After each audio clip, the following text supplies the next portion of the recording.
Neka te blagoslovi Gospodin i neka te čuva. Neka te Gospodin licem svojim obasja, milostiv ti bude. Neka pogled svoj Gospodin svrati na te i mir ti donese.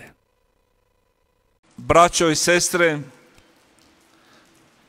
tema 17. nedjelje kroz godinu je molitva. Crkva je izabrala ova 3 čitanja iz Svetog pisma da nam pomognu u našem razmišljanju o molitvi u našem osobnom životu. Mi smo ovdje u Međugorju, u mjestu koje možemo reći možda je najvećem u svijetu baš molitve. Toliki su kroz ove godine dolazili, molili, tražili, kucali da im se otvori u životu i mnogima se otvorilo. Ovdje smo gdje i Blažena Djevica Marija poziva nas i na osobnu molitvu i na obiteljsku molitvu, na zajedničku molitvu Euharistije, posebno nedjeljom na svetu misu. Ova 3 čitanja nam mogu pomoći u našem osobnom razmišljanju. Često mi upitamo jedni druge koja je najljepša molitva i koju mi molitvu preporučate, koja je najvažnija molitva. Braćo i sestre, sve su molitve dobre. Ipak za nas kršćane Euharistija je molitva nad molitvama. Naravno i naše osobne molitve su vrlo važne. Bračne molitve, obiteljske molitve, ali sve one su molitve koje nas vode prema Euharistiji. Ove današnje čitanja kako lijepo nam govore o molitvi Abrahama. Želi nas Sveto pismo podučiti da kad molimo ne budu nam samo proste molitve možda za sebe, za svoju obitelj, za svoju grupu. Ovo prvo čitanje želi nam baš proširiti percepciju i gledanje na molitve. Abraham moli za ljude koji su i ne znaju da će brzo stradati, koji njemu ništa nisu, koji s njim nisu povezani niti rodom, niti nekom drugom vezom.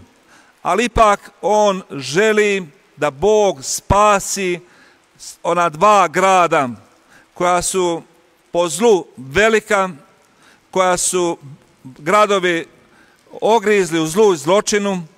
Ipak Abraham se usudio moliti Boga da spasi te gradove zbog samo 50 ljudi. Ova molitva okreće u tomu vremenu, a nažalost i u svijetu danas ima neka tradicija, osobito u ratu, da ljudi ubiju mnoštvo ljudi zbog jednoga koji je napravio neko zlo. Ne mogu oni tražiti, istraživati, onda stradaju sve zajednice zbog samo jedne osobe što je učinila zlo. Abraham sad okreće to, da zbog jednog dobra ne stradaju svi zli. I zato je uporan u molitvi, kako lijepo i podučava nas, počinje s 50 koji su pravednici da Bog sačuva Sodomu i Gomoru. I malo pomalo moli, došao je do 10 i kaže ako 10 ljudi nađe u ta 2 pokvarena grada, može li Bog spasti cijeli grad? I Gospodin obećaje Abrahamu ako pronađe 10 pravednih ljudi da će spasiti taj jedan i drugi grad od uništenja. Braćo i sestre, dragi vjernici, dragi kršćani, u ovoj slici Abrahama moramo i mi sebe vidjeti.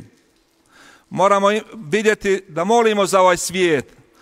Nismo mi kršćani pozvani proklinjati svijet, pa nismo pozvani ni nabrajati zločine u ovom svijetu.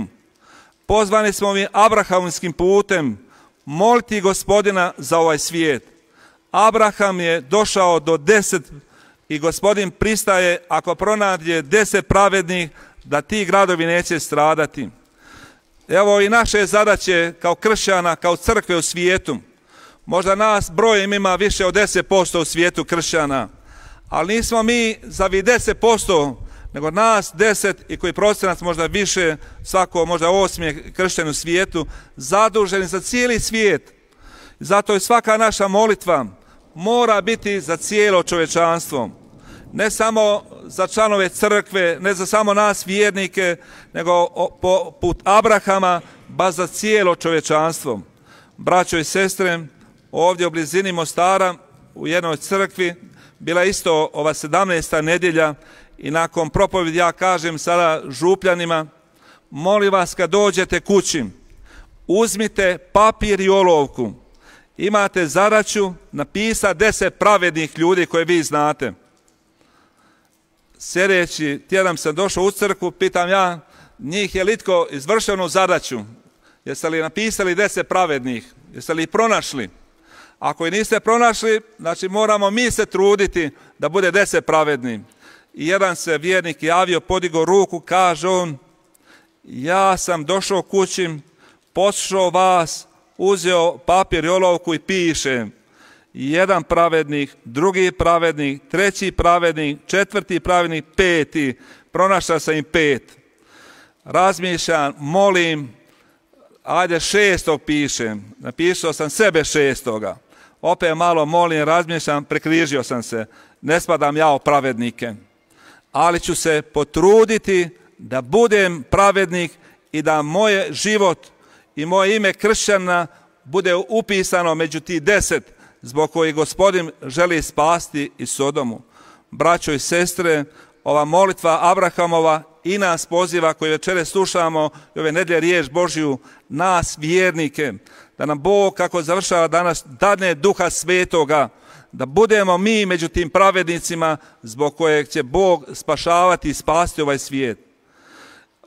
Lukino evanđelje koje čitamo cijelu ovu godinu je evanđelje, kad ga pročitamo, onda ćemo vidjeti kako nam Luka opisuje lik Isusa Krista, primjer molitelja.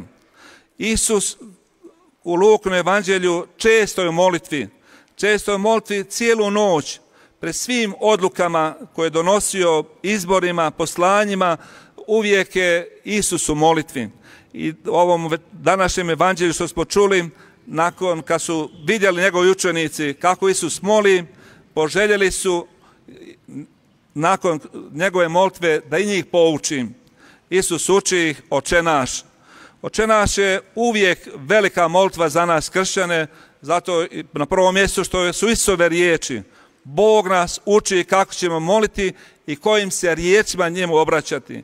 Imamo 1000 tumačenja Oče naša i njih je dobro pročitati i razmišljati, a najbolje ih moliti. Prvi kršćanin, kako piše u Didahe, onoj knjizi koja je 100. godine napisana, kaže da je svaki kršćanin tada kao temeljnu molitvu molio Oče naš i to 3 puta svaki dan. Naravno, volio bi ja da svi mi molimo više, ali ako ništa drugo, barem ako ne molimo koliko mislimo da bi mogli i trebali, nikada ne propustimo jedan dan bez molitve. Barem 3 Oče naša. Negdje da nam u životu ostane, to je minimum minimuma što ću ja kao kršćanin u jednom danu, bez obzira na posao, bez obzira na žurbu, bez obzira na stres, da mi ne prođe dan, barem 3 Oče naša ću izmoliti kao prvi kršćanin. Braćo i sestre, Isus u evanđelju podučava da molitva bude ustrajna. Uzeo onaj primjer lijepi, jeli, ne kao naše vrijeme, normalno danas nitko od nas ne ide u goste da se prije ne najavi ili ako ne može doći da se ne odjavi. Živimo tako u civilizaciji, a isto vrijeme normalno i bez mobitela, i bez najava, bez telefona, bez pošte, ljudi su dolazili u goste bez ikakve najave i iznenadili bi domaćina koji je ostao bez kruha, pa bi išao u susjedstvo što brže tražiti kruh. Ja se osjećam iz svog djetinjstva slične situacije. Nisu se najavljivali gosti, nego bi došli. I često ne bi bilo kruha uvečer u kući, pa sam morao trčati u susjeda, tražiti susjeda, osobito u susjedke Drine, kruha i donijeti ga u kuću, ali da gosti ne vide. To je bilo umijeće. A ovdje Isus ovom prispodobom od nas traži da budemo ustrajni u molitvi, poput ovog čovjeka koji moli da mu susjed dadne kruha, su mu došli gosti. Iako ovaj susjed ima 1000 razloga da kaže da ne može dati, kasno je, djeca spavaju, ako otvori vrata, doće do škripe, probudit će se djeca, samo mu stvara nevolje. Ali ipak kaže, zbog upornosti ovoga koji moli, ustaće i daće mu kruh. Tu Isus negdje nas podučava da nam stvarno molitva bude ustrajna. A ona druga slika, kako kaže i čovjek, kakav god bio, kako i grešan bio, ipak zna darivati svoju djecu dobrim darima. Koliko će još više nebeski Otac, koji je sama dobrota naše molitve, uslišavati i darivati nam dobrim darima. Najveći dar, kako završava evanđelje, ako budemo moliti, je dar Duha Svetoga.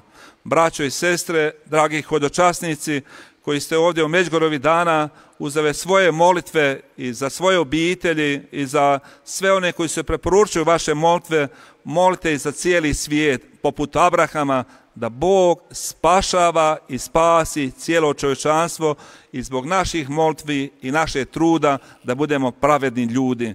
Neka nam molitva bude, kako Isus i traži u današnjem evanđelju, baš ustrajna. I neka kada i mislimo da smo se umorili, da ne možemo, nemojmo nikada propustiti dan, barem bez 3 očenaša. Hvaljen Isus i Marija.